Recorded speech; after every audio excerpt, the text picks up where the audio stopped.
Which was the book where the guy called upon the she-bear to kill the children who were mocking his baldness? Do you know about that one? No. My favorite, especially Go as a on. bald guy. In that story, Elisha with Elijah, who is his master, there are two prophets, and Elijah is going to go away.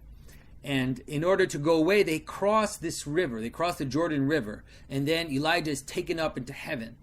And as Elijah is taken up into heaven, then Elisha receives these garments of Elisha and receives a double a double portion of the spirit of Elijah. And these garments are these woolly garments, these hairy garments that the prophets wore. Let's call them these garments of skin.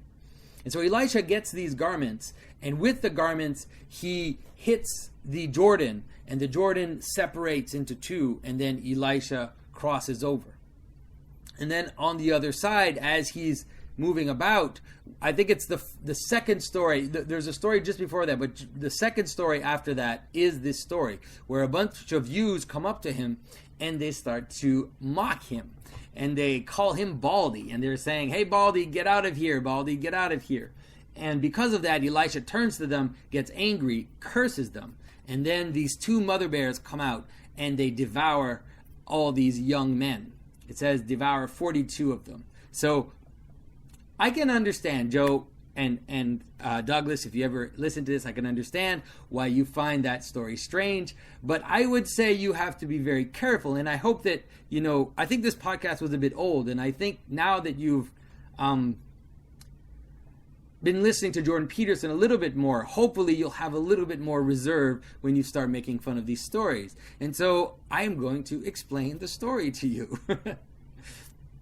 Now, to understand the story, just like most stories in the Bible, you have to understand the patterns. You have to understand that this story of Elisha and the she-bears is a repetition of patterns which were there before.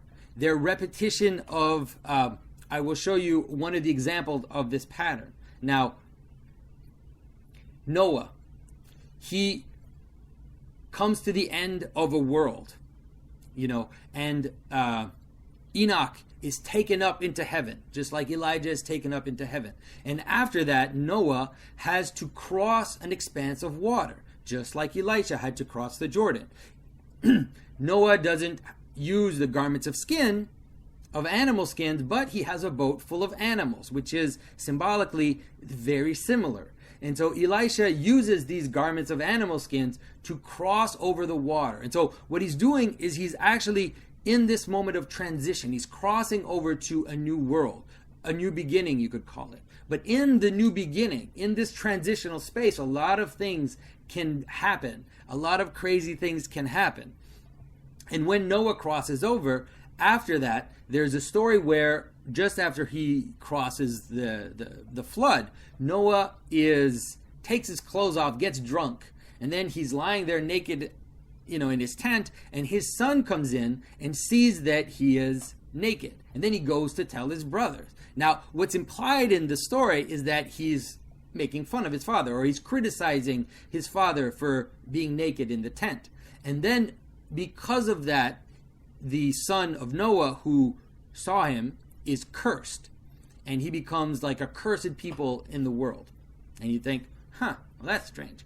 Well, you can see, first of all, you have to see the pattern. Now, notice the pattern.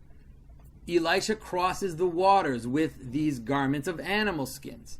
Then, when he's on the other side, he is criticized for something that he lacks. He's criticized for his nakedness. In this case, the fact that he's bald, the fact that you can see his head. And so this notion of criticizing the notion of exposing the nakedness of someone, this is an important theme in the Bible. The idea that when you do something, certain things that you can do will expose someone's nakedness, will expose their vulnerability, will expose their weakness. And the danger in doing that is there's a process, there's a pattern by which that will then turn against you, and that will create something like a curse against you. the curse of the mother bear that comes out and eats them, you can really imagine it as this kind of grumbling feminine energy that comes up and then devours you, like a sea monster coming out and eating Jonah, or this idea of this chaos kind of pulling you down, let's say. And so that's what it refers to. Now, the reason why it's she-bears, the reason why it's animals, has to do with this idea of covering and this idea of the animal skins, the idea of the animals in the ark, this idea that we cover ourselves with, let's say, these animal desires that we have around us. They act as a way to protect ourselves in the world. Everybody understands that. So, you're hungry, you have sexual desire. All these things are there to help you survive in a difficult world.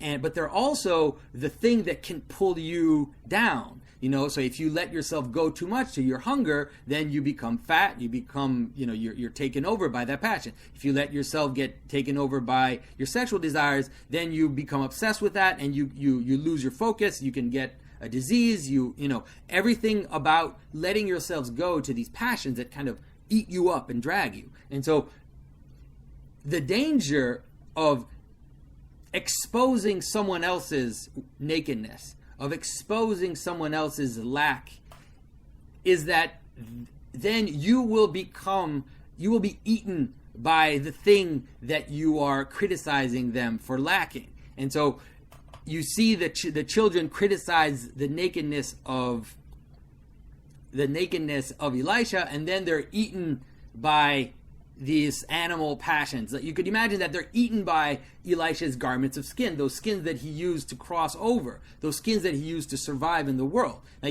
I know a lot of you will think, what does it mean? What are you talking about? What is this? What does this have to do with anything? Well, we are going through that right now. We are experiencing exactly this story of Elisha and the 42 ewes are being eaten right now. It's called the Me Too movement. Some people in Hollywood, some actors, took